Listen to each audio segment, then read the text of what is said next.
The topic of allowing guns in churches is beginning to surface once again. Yeah, this is after the state Senate passed legislation allowing firearms in places of worship. It's in response to last year's church shooting in Texas. New at 5:30, not everyone quite understands the proposal in the first place.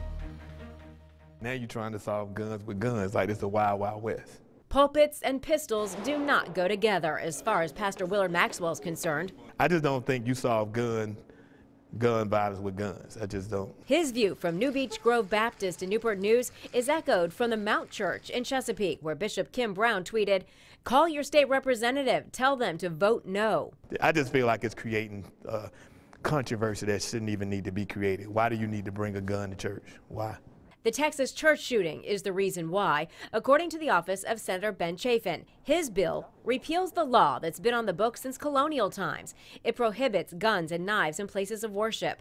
A spokesperson in Chafin's office said the intent is to allow churches to decide if weapons are allowed in their buildings, something many in Hampton Roads already do. I have armed people, but it's the two sheriffs deputies who are trained to de-escalate situations. The state attorney general said in 2011 concealed carry permit holders could bring guns to church under the current law with the church's permission. Chafin argues another AG might see things differently, and his bill would make it all clear. The governor vows he'll veto it if the House passes.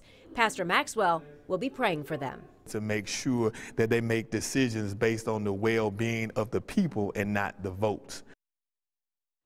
Pastor Maxwell will actually be giving the opening prayer in the Senate on Monday morning, and he'll be telling his church members as soon as tonight that guns will never be allowed in their church.